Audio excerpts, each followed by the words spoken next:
God has said, "For as the rain cometh down, and the snow from heaven, and returneth not thither, so shall my word be that go forth out of my mouth. It shall accomplish that which I please, and it shall prosper in the thing whereto I sent it." What is God's word? Jesus said, "Sanctify them through thy truth. Thy word is truth."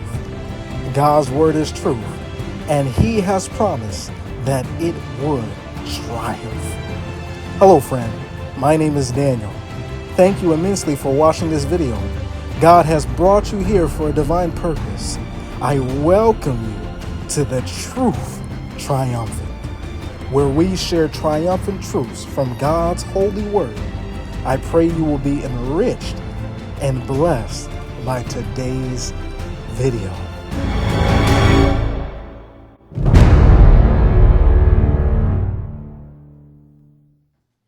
Praise God for the experiences, amen. Praise God. And God, I'm going to put this down here. And these experiences are something that is not only just for these individuals. God wants each and every one of us here to have a personal experience with Him and His Word. Amen? Amen. For the next brief moments, we'd like to just share a short message of inspiration from God's inspired Word. A short message from God's inspired Word. You know, God is ready to do a work like never before. Never before seen in all of Earth's history. God wants to do a work through each and every one of His children that will go out in faith for Him. You know, since this school year, since we've been here, since we started the canvassing program, over 650 books have been distributed. 650, and that is a total of 15 days. 15 days, over 650 books. And out of that 650 books, over 450 of them are faith-based, truth-filled books for this present time. People are hungering for the gospel. People are longing for Jesus Christ. But the question is, will you and I go out to meet them? You know, Jesus says in John chapter 4, do we have our Bibles? Do we have our Bibles? Our Bibles available? Bibles, all right. John chapter 4, in John chapter 4, let's not be afraid to open up the Bible, amen? I want to hear God speak and not ourselves. All right, John chapter 4, in John chapter 4, we find Jesus making a startling statement. John chapter 4 and verse 35, he says, the world is ready for harvest. It says, "Say not ye, there are yet 4 months, and then cometh harvest? Behold, I say unto you, lift up your eyes, and look on the fields, for they are white already to harvest." Jesus, as he had his divine appointment with the woman at the well, she goes forth, and Jesus, his disciples come, and he tells his disciples, look at this area. Look at the world right here. It is ready for harvest. It is ready to receive the gospel. And that field that Jesus talked about over 2,000 years ago, is still the same field today, the world. In these brief moments, I would like to just talk about at least three groups. It's not all, at least 3 groups that God is preparing right now as we speak to receive the gospel. Can we do that? Amen. All right, 3 groups that God is preparing right now as we speak to receive the everlasting gospel. And that first group, represented by the woman at the well. I'm not going to go through all the texts, but the woman at the well. And we know the story. Jesus was weary after his day's travel, and he sat down in the well, and he saw a woman coming to him. And after this woman had drawn the water out and was taking her leave, Jesus asked her a favor. to reach this soul. And the woman, we know the dialogue. They speak for a bit, and then Jesus begins to direct her mind to her spiritual need. And in John chapter 4 and verse 14 and 15, John 4, 14 and 15, it says, "But whosoever drinketh of the water that I shall give him shall" what? Shall what? Are we there? "Never thirst. But the water that I shall give him shall be in him a well of water springing up into everlasting life." At this time, the woman began to realize that Jesus was not talking about this temporal, meeting her temporal needs, but it was her spiritual needs. And notice the response of the woman in the very next verse, verse 15. And it says, "The woman saith unto him, Sir, give me this water, that I thirst not, neither come hither to draw." This woman was open to receive Jesus Christ in her life. And Jesus was giving her the gospel invitation to receive. But what kind of woman was she?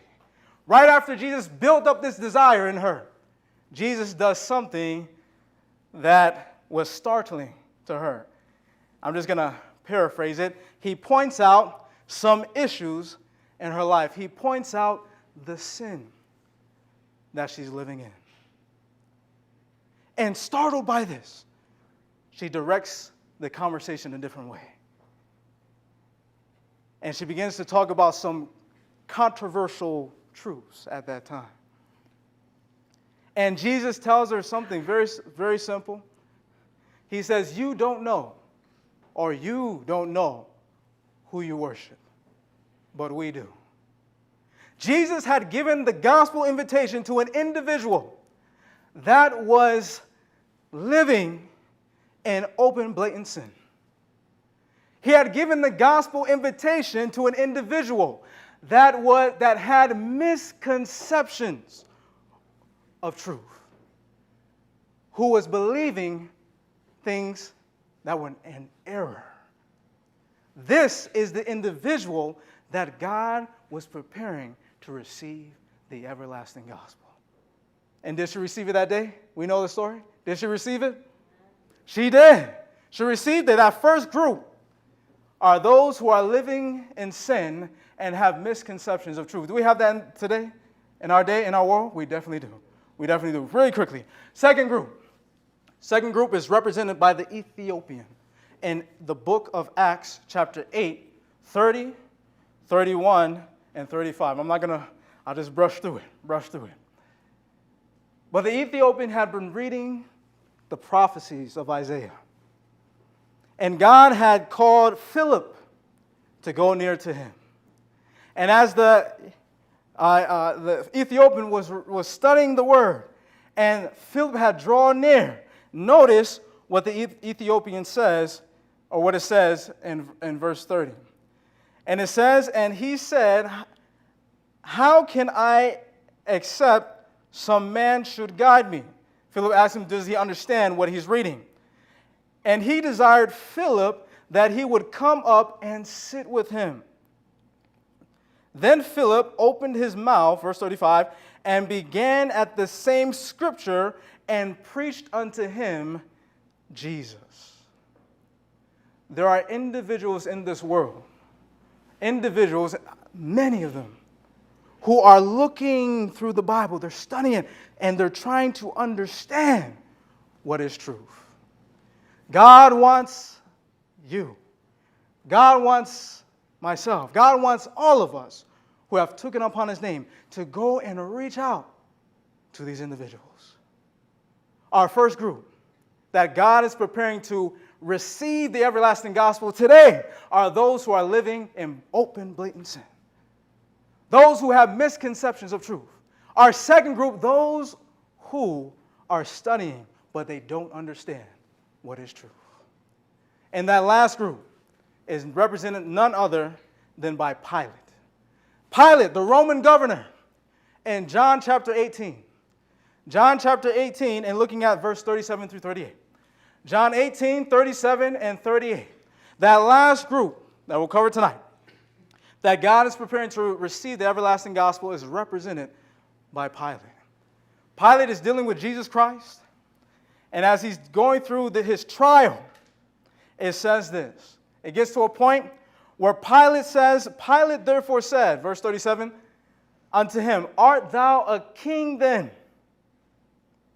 Jesus answered, notice Jesus' response, thou sayest that I am a king.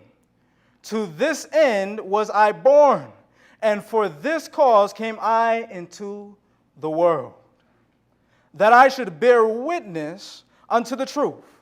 In verse 38, skipping down, Pilate saith unto him, what is truth? Pilate had gotten to a certain point of being convicted to make the very statement, the question that was burning in his heart. What is truth? But notice what Jesus had mentioned to him before he asked the question. Jesus had pointed out to him none other than Bible prophecy. He said, for this purpose came I into the world. Jesus had pointed his mind to messianic prophecies found in Genesis 3:15, Psalms 22, Isaiah 53. Pilate was an individual that was literally seeing Bible prophecy being fulfilled right before his very eyes. We have individuals that are seeing prophetic events happening right before their very eyes. And they're looking to heaven and they're asking, what is truth? These are three groups. Not all, but it's three groups that God is preparing right now as we speak to receive the everlasting gospel. And the question is, will you go? Will you go? And the only way that we can go is if we have the right motivation. The right motivation. The story of the demoniac shows us that right motivation. I'll just read it for you guys, read it in your hearing. Mark 5, chapter 19, 20. It says, howbeit Jesus suffered him not. The demoniac, after he was healed, he wanted to go with Jesus. But saith unto him, go home to thy friends, and tell them how great things the Lord hath done for thee, and hath had compassion on thee. And he departed and began to publish in Decapolis how great things Jesus had done for him. And all men did marvel. Our motivation that will push us forward to go share Christ to a dying world is if we ourselves first see God's goodness and how compassionate he's been on us. That is the one true motivator that will motivate anyone, any of us here. We ourselves first need to experience Christ and his compassion in order to be motivated to go out. It says in Steps to Christ, no sooner, Steps to Christ, page 78, paragraph 2. No sooner does one come to Christ than there is born in his heart a desire to make known to others what a precious friend he has found in Jesus. The saving and sanctifying truth cannot, I'll say it one more time, cannot be shut up. Is this your experience tonight? Do you feel the burning in your heart, the desire that is just bubbling over to go share Jesus with others? If that's not your desire, then it's probably because you really need to know Jesus. And God, praise God, he wants us to know him more. He wants us to experience his goodness, that we may share it with others as well. And the last thing, once we see God's goodness for us, once we see and behold his compassion on our own souls, there's one last step that will make us a successful soul winner. And that is found in Psalms 51. Psalms 51, 6, and 9. And it says Behold, thou, that is God, desirest truth in the inward parts. Hide thy face from my sins and blot out my iniquities. Create in me a clean heart, O God, and renew a right spirit within me. And the end result of having this, God creating us a clean heart, a heart that is filled with His truth, this is the end result. Verse 13. Then, that is after, then will I teach transgressors thy ways, and sinners shall be converted unto thee. The process of being a successful soul winner. It's not about, now this might sound like an oxymoron, but it's not about having the best training. It's not about applying all your canvassing training out in the field. It's not about knowing all the scriptures and doctrines of the church. It's about God creating in you and I a clean heart and His truth dwelling in. Then we can win souls for Jesus Christ. Last quote. This is taken from Christ Object Lessons, page 340. This is our last and we're closing. Character is power. The silent witness of a true, unselfish, godly life carries an atmosphere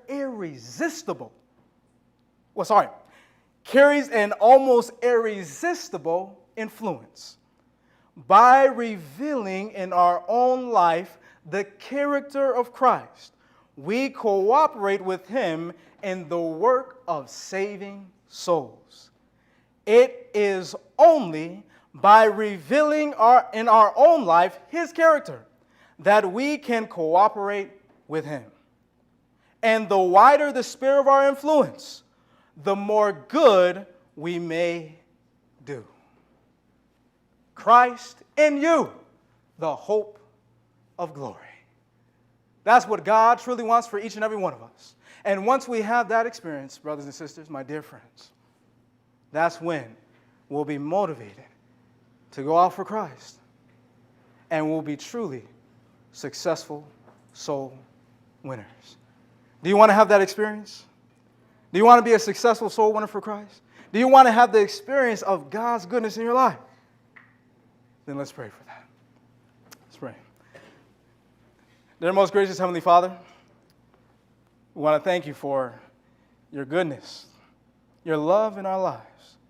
Father, this Sabbath, which is a special day in which you perform special miracles, your choicest blessings, we ask, Sir Father, that you perform a miracle in our own hearts, that you create in us a clean heart, and open our eyes to behold your goodness and love for us, that we may become motivated and be successful soul winners for you at such a time as we are living in.